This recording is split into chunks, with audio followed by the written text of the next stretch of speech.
Every day is a blessing.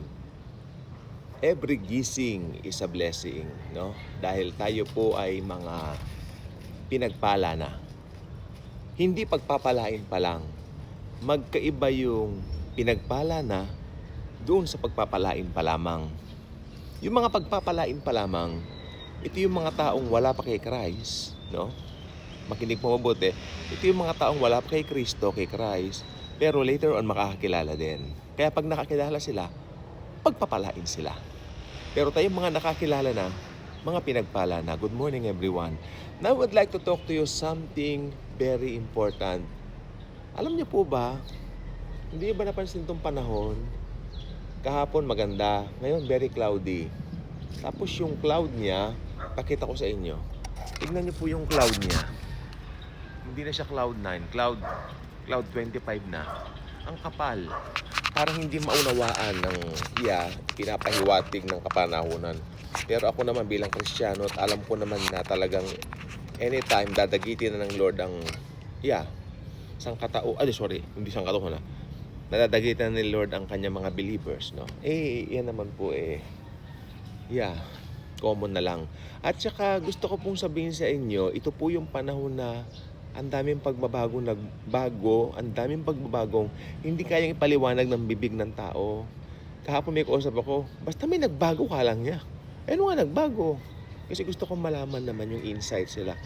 Malaki, sabi niya, yung unang-una, yung mga tao nung nakaraan, medyo iba yung ways compared now. Yes, and that's ang tawag po natin ngayon dyan, that is the great shift, SHIFT. Pagbabago yon. Kumbaga meron tayong mga graveyard shift, yung mga panggabi, tapos may pang umaga, morning shift, yung tawag doon, mga sa trabaho, di ba? Ganon din po, parang may nagbagong from night to day, day to night ang nangyari. So, kahit na naman mangyari, alam natin, Jesus is always with us. Huwag tayong kakabahan, huwag tayong matatakot. Talagang may crisis po ngayon na hindi kayong ipaliwanag ng sandaigdigan. Pero ginagawa ng solusyon. Okay. Pero huwag kayong mag-alala bilang mga mananampalataya. Rest assured, Jesus will remove the church bago dumating yung 7 years of tribulation. Ang tawag nga doon, the 70th week of Daniel. Bago dumating yung 70th week ni Daniel na yan, we will be removed here. Rest assured. Yes, marami mga ibang mga doctrines, marami mga ibang views regarding that, pero don't lose hope. Don't listen to them. Listen to what the Bible clearly teaches, na bago dumating ang tribulation, tatanggalin na ni Jesus ang mga mananampalataya. Hindi papabayaan ni Jesus mag-undergo sa tribulation yung mga tinubos niya ng kanyang sariling dugo. Ano ba ang tinubos ng sariling dugo ni Jesus? Walang iba kundi ang church. Walang iba kundi ang mga mananampalataya. Hindi church building kundi mga believers. Naging church kasi it consists of believers of Christ. Okay, sabihin na lang po natin, ang irarapture ni church, yung mga believers niya. Okay? Para walang kalituhan. Ang tawag po sa mga believers ni Kristo all over the world ay church. Universal church. Okay? Yan po ang irarapture niya. Kaya rest assured, we will be removed before the start of the 70th week of Daniel. No? Marami pong nangyayari ngayon sa daigdig. Maraming mga, especially minsan dito po sa social media, nakakatawa po na talagang makikita mo yung mga pagkakaugnay-ugnay ng lahat, pero hindi pinapansin ng iba.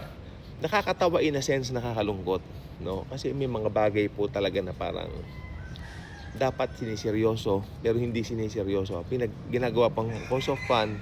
Well, alam niyo po ba, ang katotohanan po na nangyayari ngayon sa mundo ay parang tingin ko isa po sa nawala sa atin, yung magkaroon tayo ng compassion sa kapwa natin, no? Especially dito sa social media, kung nakikita natin nahihirapan yung tao, kumbaga masyado na nga siyang persecute, dinadown pa. I'm talking ang tawag dito, pangkalahatan po ito. I'm talking universally. I'm talking as a whole, in general. Na tapos pinagtatawanan pa, no? May mga reaction pa na pangit. Pero hindi mo alam ang pinagdadaanan ng taong yon. Kaya minsan yung mga reaction natin, lagyan na lang natin ng love reaction instead na pangit, okay? So, ayan po ang kikita ko. Again, balik tayo sa topic natin. Yung 70th week of Daniel, ito po ay nakahula po sa banal na aklat. Alam natin yan. Naputol lamang po ito dahil nga po nireject ng mga Hudyo ang Panginoong Hesukristo ang kanilang sariling Messiah. Jesus Christ is the Jewish Messiah, their very own Jewish Messiah. Si Jesus Christ ay ang kanilang Mesias na hinihintay, pero inireject po nila sapagkat iba ang expectation nila sa pagdating ng Messiah. Ini-expect nila ang Messiah, merong tabak na ganito at sila ay diba, magkikipag-away ng gano'n. Yun ang kanilang ini-expect. Pero hindi po gano'n na nangyari. In a different manner, dumating ang Messiah, baby. Kaya nga po may Pasko tayo Birthday niya yung Pasko ni Jesus, December 25. So, dumating siya noong December 25 as a baby. Pagkatapos, syempre, the rest was history. Hindi siya tinanggap dahil nakita nila yung dumating noong December 25, noong unang Pasko, ay mahinang baby. Ini-expect nila ito ay malakas. Ito ay someone na ipagtatanggol sila laban sa imperyo ng Romano, laban sa Roman Empire. Pero hindi po ganoon nangyari. Sa halip, namatay sa krus, ibinaon, pero hindi nila alam. After 3 days, nagbangon. Doon na po pumasok yung umpisa ng kanyang pagiging Diyos. I mean, hindi po niya hinubad ang kanyang pagka-Diyos. No, in a sense, tinanggal niya. Sabi lang po ng Bible, hinubad niya ang pagka-Diyos, ibig sabihin, nagpakumbaba. Pero nung nandito siya sa lupa, 100% God and 100% man si Jesus. Hindi po niya itinanggal, hindi natanggal yung kanyang pagka-Diyos.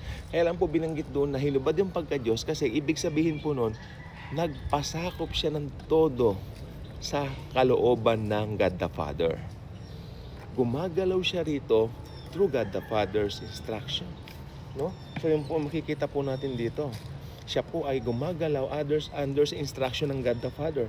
Tandaan nyo, si Hesukristo po ang God the Son. At ang God the Father po yung nagbibigay ng instruction sa kanya dito. No? Pero hindi po siya mas mababa sa God the Father. Iisa po ang kanilang nature. Ang God the Father, God the Son, God the Holy Spirit ay pantay-pantay sa nature.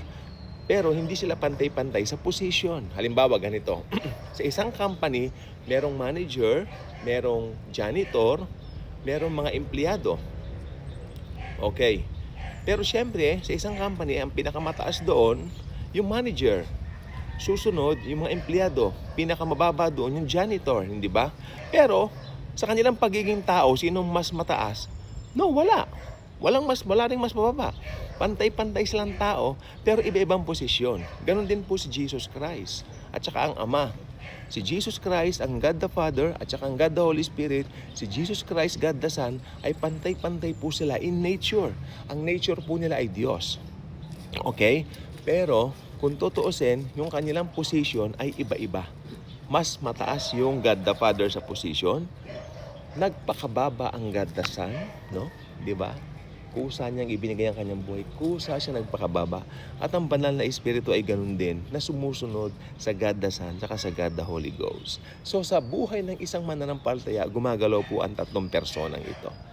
Iisang Diyos, pantay-pantay sa persona, pero magkakaiba sa gawain. Kaya nasa kamay po nila kung kailan magsisimula ang 70th week ni Daniel. Huwag matakot, huwag mangamba sapagkat alam natin parating na siya. Ka-good vibes ka na ba? Pakaabutan ka ng rapture, hindi ka pa ka-good vibes. Abay, lugi ka naman. Pindutin mo na ang subscribe button, share mo ang video nito. When you share this, you are not just sharing this video, you are not just sharing this channel, but you are sharing Jesus. His love is great towards mankind, and He's approaching, getting, or removal of the believers here on earth. Excited ka na bang ma-remove sa earth na ito at pumasa ka niya forever and ever doon sa glory ng kaharian niya sa kalangitan?